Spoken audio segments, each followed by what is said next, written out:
गांव की हवा में ताजगी तो थी, लेकिन गरीबी की छाया हरिराम के छोटे से जीवन पर हर पल भारी थी। कच्ची मिट्टी की दीवारों वाली झोपड़ी, टूटी हुई चारपाई और कोने में मिट्टी का चूल्हा, यही उसकी दुनिया थी। हरिराम अपने बिस्तर से उठता है, आंखों में थकान और माथे पर चिंता की लकीरें। सामने कोने में उसकी 2 जवान बेटियां चूल्हे पर चाय बना रही हैं। गौरी, नेहा, कुछ बना कि नहीं? मेरे पेट में तो चूहे कूद रहे हैं। बाबा, चाय चढ़ा दी है, थोड़ी सी रोटी भी है रात की, गरम कर देती हूँ। हाँ, और खेतों में जाना भी है ना बाबा, आज सिंचाई जो करनी थी। हाँ बेटा, खेत ही तो हैं जो 2 वक्त की रोटी दिलाते हैं, वरना इस दुनिया में हमारा कौन। चाय नाश्ता करने के बाद हरिराम अपनी दोनों बेटियों के साथ खेत की ओर निकल पड़ते हैं।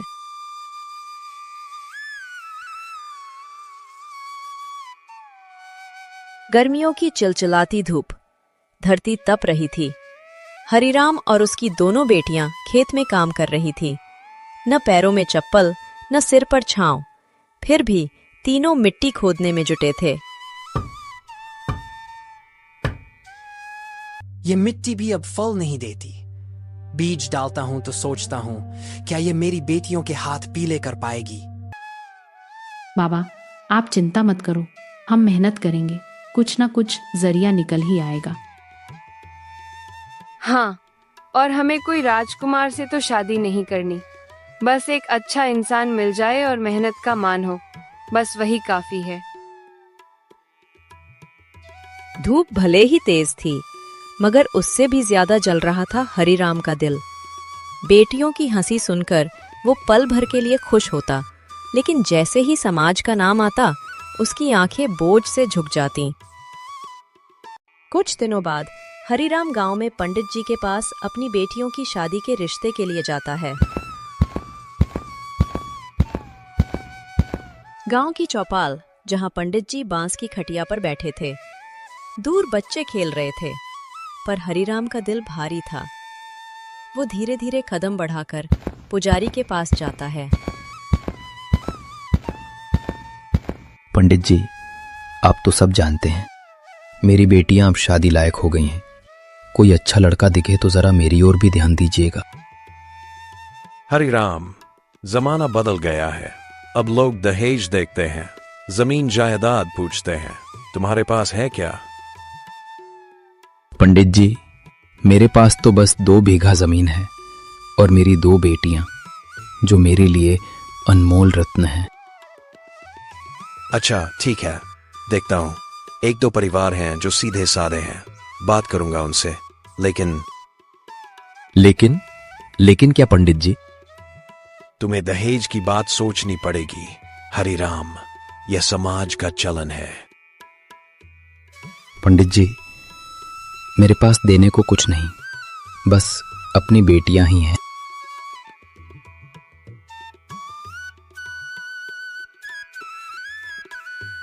धीरे धीरे शाम का सूरज ढल रहा था। दोनों बहनें गौरी और सीता झोपड़ी के एक कोने में बैठी थी। टूटी दीवार से आती चांदी उनके चेहरों पर पड़ रही थी। आंखों में आंसू और दिल में बगावत थी। दीदी, बाबा रोज रोते हैं और हम कुछ नहीं कर पा रहे।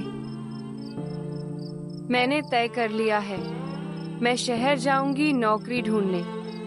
कुछ भी करूंगी, पर बाबा को इतना परेशान नहीं देख सकती। हाँ, और मैं यहीं रहकर खेत संभालूंगी।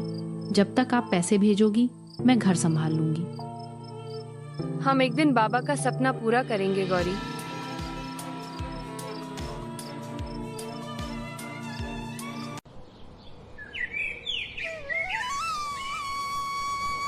अगली सुबह सूरज की तपिश तेज थी। खेतों में कोई हरियाली नहीं, बस सूखी पत्तियों और फटी हुई मिट्टी का ढेर। हरिराम अकेला हल चलाने की कोशिश करता है। माथे पर पसीना, शरीर थककर चूर और दिल टूटा हुआ।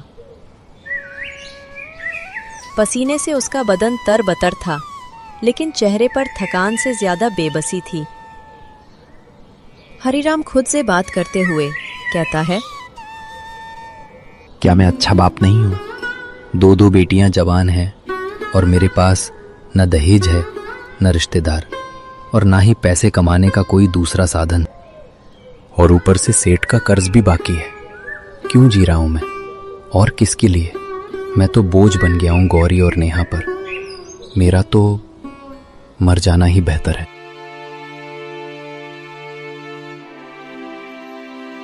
फिर पेड़ की ओर देखता है और लड़खड़ाते कदमों से पीपल की ओर बढ़ता है।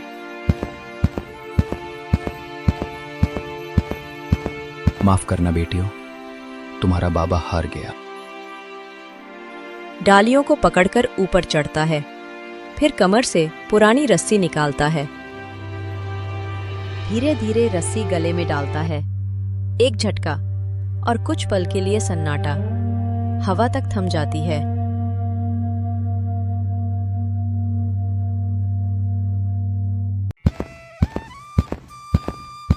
उसी समय रास्ते पर एक मछुआरा मछलियों से भरी टोकरी लेकर घर लौट रहा था।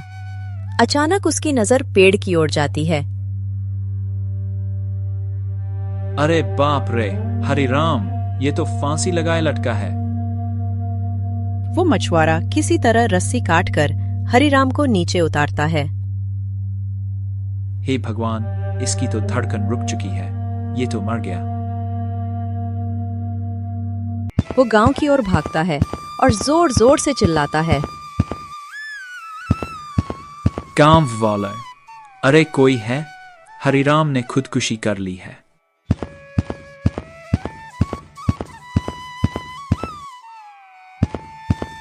आवाज सुनकर पूरा गांव उमड़ पड़ा। लोग अपने अपने काम छोड़कर हरिराम के मिट्टी के घर के सामने इकट्ठा हो गए। घर के आंगन में एक पुरानी चादर में लिपटा हरिराम का निर्जीव शरीर पड़ा था। गौरी और नेहा अपने बाबा के सिरहाने बैठी थीं। दोनों की चीखें और रोने की आवाजें पूरे गांव का दिल दहला रही थीं। अपने पापा को इस हाल में देखकर गौरी और नेहा की तो सारी दुनिया ही उजड़ गई थी। बाबा, तुमने ऐसा क्यों किया? हम तो तुम्हारे बिना जी ही नहीं पाएंगे। हमारे सिर से तुम्हारा साया क्यों छीन लिया?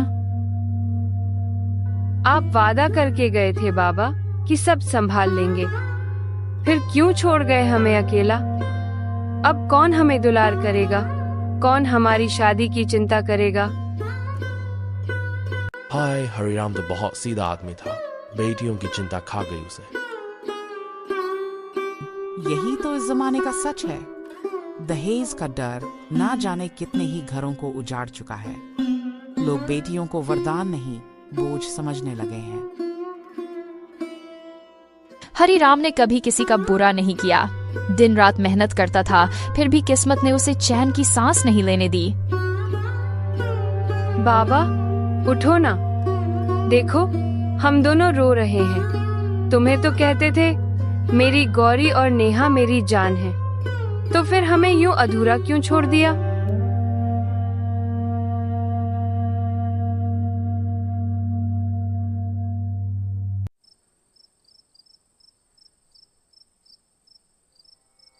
गौरी और नेहा पास ही जमीन पर बैठी थीं। उनकी आंखों के आंसू अब सूख चुके थे। चेहरे पर न थकान का भाव था, न चीख का, बस एक गहरा खालीपन। अब तू ही है मेरा सहारा गौरी, तेरे अलावा अब इस दुनिया में मेरा कोई नहीं रहा। हाँ, और आप मेरा। अब बाबा की चिता के साथ हमारा डर भी जल चुका है। अब सिर्फ एक मकसद है, अपने पैरों पर खड़ा होना। हाँ, हम बाबा के सपने को अधूरा नहीं छोड़ेंगे। अब जो होगा हम दोनों साथ मिलकर करेंगे।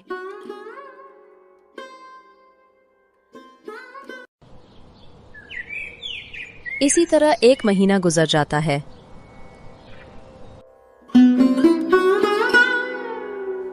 दीदी, एक महीना हो गया बाबा को गए। अब तो हमारे पास खाने पीने के भी पैसे नहीं बचे हैं। अब ऐसा लगता है जैसे सब कुछ थम गया हो। हाँ, ना कोई काम मिला, ना कोई सहारा। बस यही जमीन और झोपड़ी बची है, जिसे अब बचा पाए या नहीं पता नहीं। तभी बाहर से जोरदार आवाज आती है। गौरी, नेहा, बाहर आओ।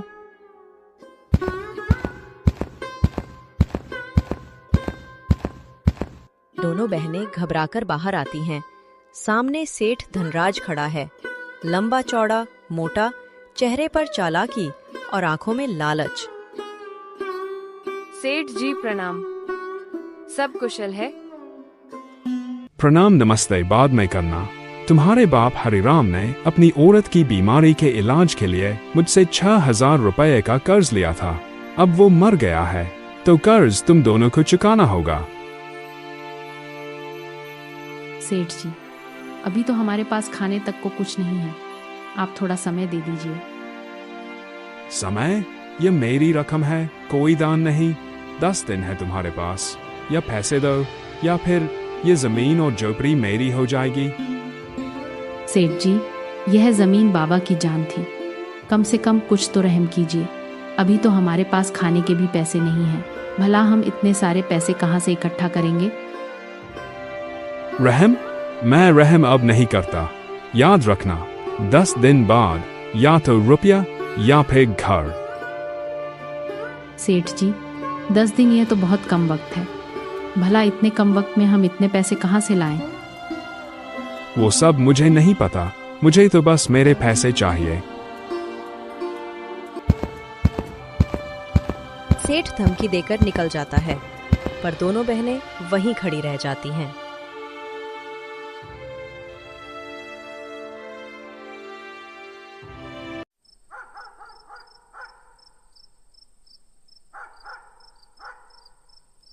एक रात दोनों बहनें साथ बैठी आपस में बातें कर रही होती हैं। बाबा की छोड़ी जमीन भी अब हमारी नहीं रहेगी। बचपन इसी मिट्टी में बीता और अब यह भी छिन जाएगी। इस समाज में गरीब होना पाप है दीदी। कुछ करना होगा, गौरी कहीं काम मिल जाए तो शायद उम्मीद जगे।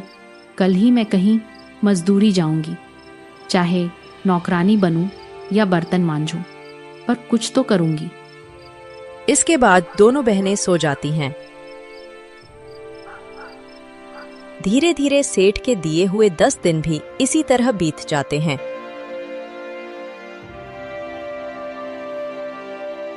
सेठ धनराज लौटता है। इस बार पटवारी और नौकर उसके साथ हैं।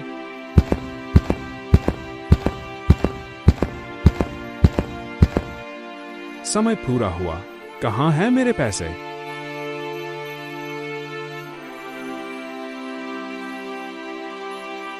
सेठ जी, मेरी बहन काम पर गई है, थोड़े बहुत पैसे मिलेंगे तो। बकवास बंद कर, अब ये जमीन और झोपड़ी मेरी है। पटवारी जी, कागज तैयार है? हाँ सेठ जी, सब लिखा पड़ा है।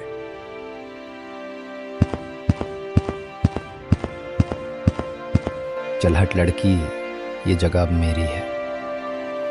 इस तरह सेठ घर को अपने कब्जे में ले लेता है और गौरी को घर से भगा देता है। गौरी कुछ सामान लेकर घर से निकल रही होती है। हे भगवान, अब हम क्या करें? हमारे पास कुछ भी नहीं बचा।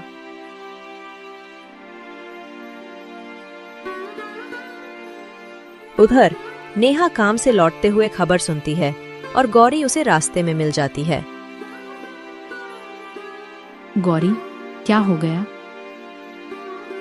सेठ, उसने हमारी जमीन, हमारा घर सब छीन लिया दीदी। सेठ ने ऐसा किया हमारे साथ? ये लड़ाई अब रुकेगी नहीं दीदी, अब हम झुकेंगे नहीं। अब बारी हमारी है समाज को जवाब देने की। गौरी, अब इस गांव में कुछ नहीं बचा, बस यादें और दर्द। हाँ दीदी, लेकिन जब तक हम साथ हैं, हम कुछ ना कुछ कर ही लेंगे। बाबा की आत्मा हमें देख रही होगी। हाथ में छोटी पोटली, आंखों में आंसू और हाथ में एक दूसरे का सहारा लिए चलते जाते हैं। यही वक्त था जब बहनों के कदम कांप रहे थे, लेकिन हौसला उन्हें थामे हुए था। दोनों बहनें चलते चलते थक जाती हैं तो एक पेड़ के नीचे बैठ जाती हैं। तभी एक बूढ़ी औरत उनके पास आती है।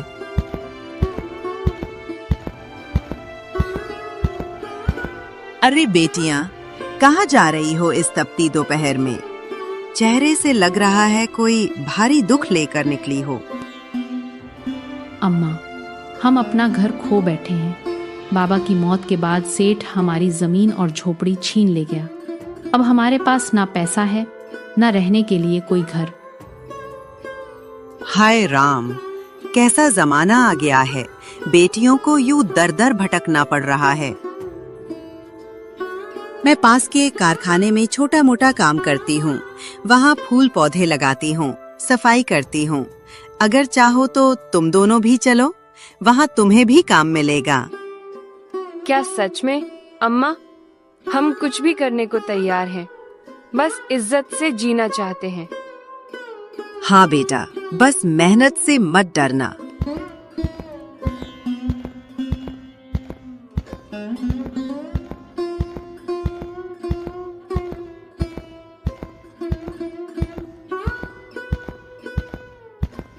झोपड़ी की दीवारों पर समय की हल्की सी झुर्रियां थीं, लेकिन अंदर का माहौल गर्मजोशी और अपनापन से भरा हुआ था। ये मेरा घर है बेटियों, छोटा है पर दिल से बड़ा।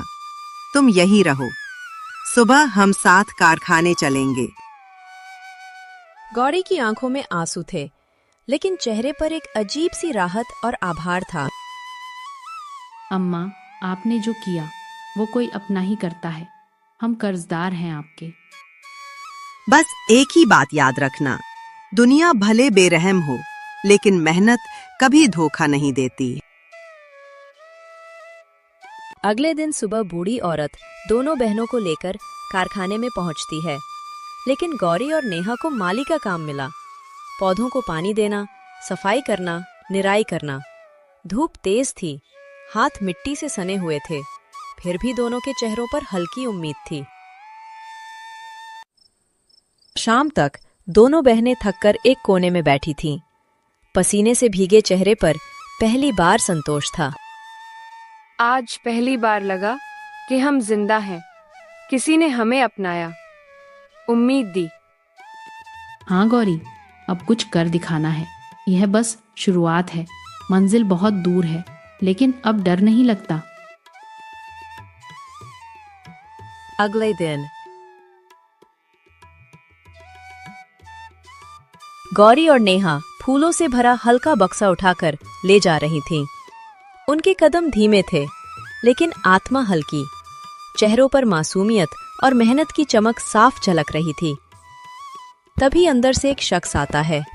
कपड़े साफ सुथरे, बाल सजे हुए, लेकिन आंखों में गंदगी। वो था मोहन, कारखाने के मालिक का बेटा। ये दोनों कौन हैं? पहली बार देख रहा हूँ। कितना खूबसूरत चेहरा है। वो चालाकी से उनके पास पहुंचता है।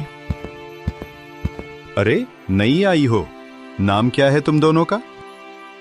मैं नेहा और ये मेरी बहन गौरी। मेहनती लगती हो, लेकिन यहाँ काम करने के बहुत सारे कायदे हैं। वह चारों ओर देखता है और फिर धीरे धीरे इशारे से उन्हें एक कोने की तरफ ले जाता है। देखो, इस कारखाने में टिकना है तो मेरे कहे अनुसार चलना होगा। तुम जैसी लड़कियां तो मेरी खास होती हैं। मैं उन्हें हमेशा सपोर्ट करता हूं। आप क्या कहना चाह रहे हैं? सीधा बोलूं तो अगर यहां काम चाहिए तो मेरी सहूलियत का भी ध्यान रखना होगा, वरना निकालने में देर नहीं लगेगी। ये सुनते ही नेहा की आंखों में आंसू आ गए। दोनों बहनों के चेहरे शर्म और गुस्से से तप उठे। हमें ये काम नहीं चाहिए। हम यहाँ अपनी इज्जत बेचने नहीं आए हैं। हम चुप हैं, इसका मतलब यह मत समझो कि हम डर गए। हम मजबूर हैं, पर तुम्हारी गुलामी नहीं करेंगे। इसके बाद दोनों बहनें वहां से नौकरी छोड़ देती हैं और अपने घर की ओर निकल पड़ती हैं। कारखाने से लौटती बहनों की चाल धीमी थी। आंखों में रोशनी की जगह खालीपन था। झोपड़ी में घुसते ही दोनों दीवार से टिककर फूट फूट कर रोने लगीं। हम कहाँ आ गए हैं, जहाँ मेहनत से नहीं शरीर से पहचान मिलती है। क्या गरीब की इज्जत कोई मायने नहीं रखती? बूढ़ी औरत उनकी हालत देखकर चौंक जाती है।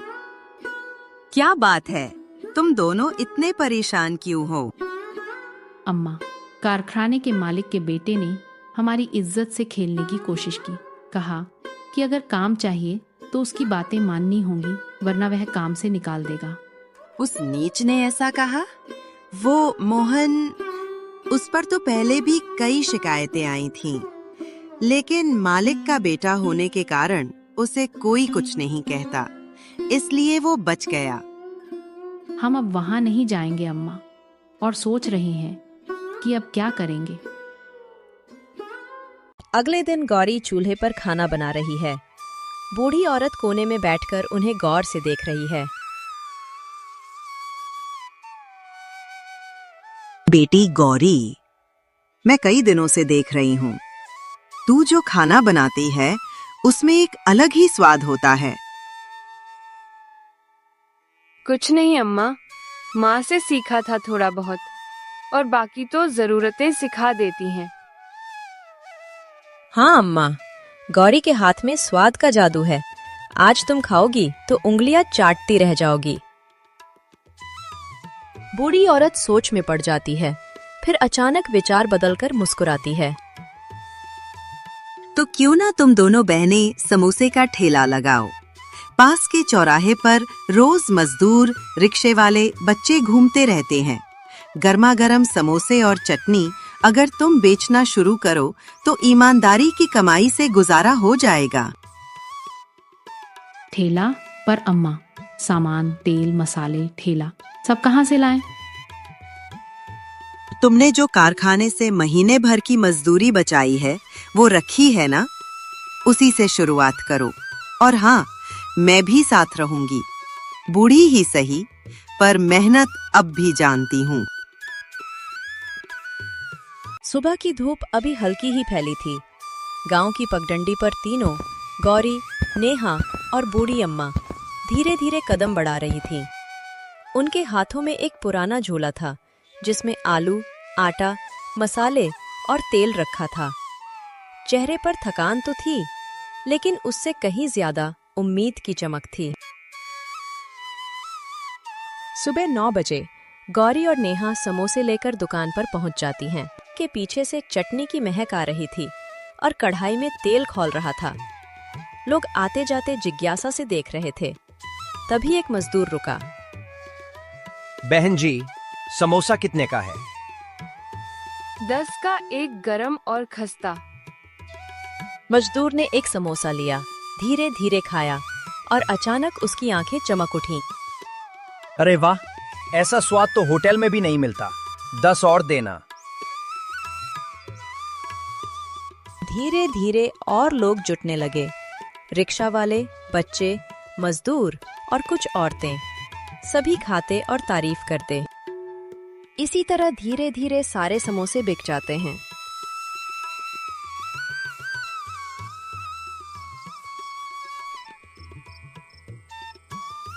शाम को तीनों बैठी कमाई गिन रही थीं। दीदी, पूरे दिन में 500 हो गए। सोचो, पहले ही दिन इतना। हमें अब किसी की नौकरी की जरूरत नहीं। अब हम अपना काम करेंगे, अपने पैरों पर चलेंगे। बेटियों, यही तो असली इज्जत है, अपने हाथ की कमाई। मेहनत और स्वाद तुम्हें उस ऊंचाई तक ले जाएगा जहां कभी तुमने सोचा भी नहीं था।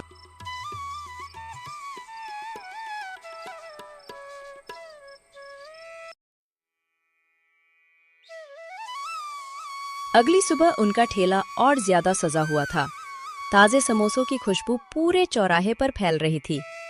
भीड़ भी कल से ज्यादा थी, लेकिन इस बार बूढ़ी अम्मा बीमार थीं, इसलिए खाली चौकी ठेले के पास पड़ी थी। दोपहर का समय। अचानक एक मोटा सा आदमी, महंगे कपड़े पहने, मुंह में गुटखा दबाए और आंखों में गुस्सा भरे वहां आता है। वो था हरी, पास के समोसे होटल का मालिक। अरे ओ बहनों, तुमने ठेला यहाँ क्यों लगाया है? ये जगह मेरी दुकान के सामने है, हमारे ग्राहक छीन रही हो तुम। सेठ जी, यह सार्वजनिक जगह है और हम किसी के हक में दखल नहीं दे रहे।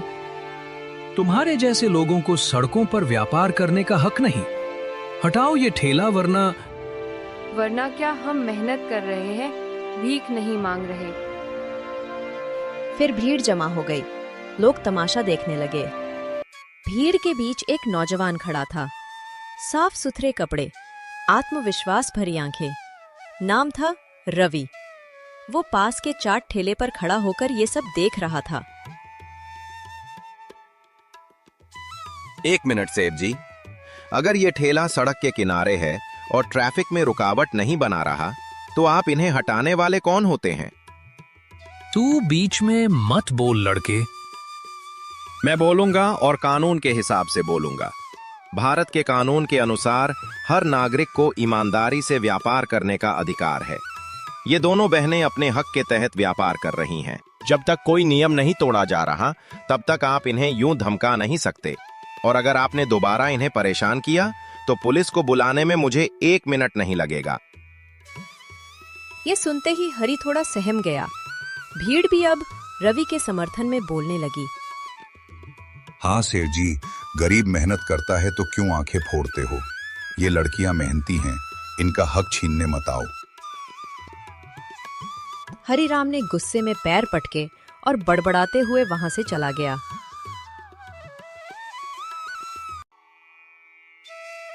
रवि जी, आपने आज हमें बहुत बड़ा सहारा दिया, नहीं तो वो सेठ हमारा ठेला उलटवा ही देता।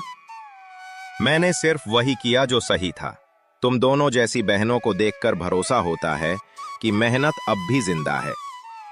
आज के दौर में जहां लोग सिर्फ फायदा देखते हैं, वहां रवि जैसा इंसान किसी वरदान से कम नहीं था। उसकी बातें सीधी थीं, मगर दिल पर गहरी छाप छोड़ जाती थीं। रवि की नजर अचानक गौरी पर टिक जाती है। उसकी आंखों में आत्मसम्मान और मासूमियत का संगम देखकर वो भीतर तक छू जाता है। कुछ पल दोनों के बीच सन्नाटा छा जाता है। गौरी अनजाने में रवि को निहारती रहती है। होठों पर मुस्कुराहट टिक जाती है। दिल धड़कता है, मानो कुछ कहना चाहता हो। रात घर पर दोनों बहनें खुशी से घर लौटती हैं। झोपड़ी के भीतर दीपक की लौ टिमटिमा रही थी। दीदी, आज रवि ने जो किया वो कोई सामान्य बात नहीं थी। पता नहीं क्यों मुझे आज पहली बार किसी अजनबी पर भरोसा हुआ। कहीं तुझे वो पसंद तो नहीं आ गया? बस इतना कह सकती हूँ दीदी, उसकी बातों में इंसानियत थी और हमारे जैसी लड़कियों के लिए इंसानियत ही सबसे कीमती होती है। भरोसा, जो जिंदगी की सबसे मजबूत नींव होता है। आज गौरी को वही नींव किसी अजनबी की आंखों में नजर आई। तीनों खाना खाकर सो जाती हैं, लेकिन गौरी की आंखों में नींद नहीं। वहां तो बस रवि की बातें गूंज रही थीं। अब रवि रोज ठेले पर आने लगा। कभी समोसों की तारीफ करता, कभी जरूरी सामान लाकर देता, लेकिन उसकी नजरें हमेशा गौरी को खोजती। देख बहन, तेरे लिए तो ये रोज का ग्राहक बन गया है। गौरी हंस तो देती, मगर दिल में हलचल छुपा नहीं पाती। अब उसे भी रवि का इंतजार रहने लगा था। शाम का समय था, भीड़ छट चुकी थी। नेहा सामान लेने बाहर गई हुई थी। ठेले के पास गौरी अकेली खड़ी थी। तभी धीरे धीरे रवि पास आता है। गौरी, मैं कब से सोच रहा था आज कह ही देता हूँ। तुम्हारा मेहनती स्वभाव, तुम्हारा आत्मसम्मान और तुम्हारी सादगी, इन सब ने मुझे बहुत प्रभावित किया है। गौरी चौंकती है।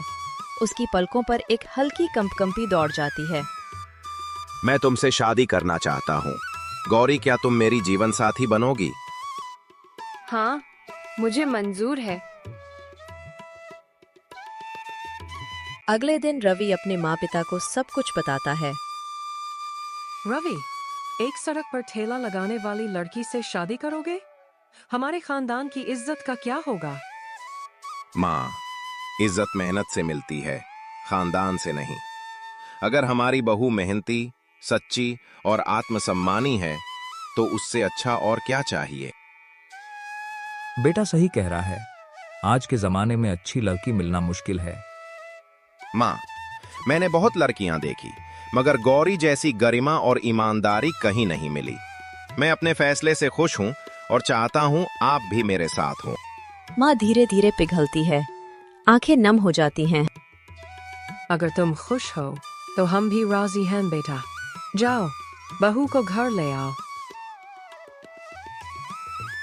कुछ दिनों बाद गौरी और रवि की शादी हो जाती है। गांव भर में चर्चा होने लगती है। फिर रवि सीधा तहसील पहुंचता है। वो पुराने कागज दिखाता है और सेठ धनराज के झूठे दस्तावेजों की पोल खोल देता है।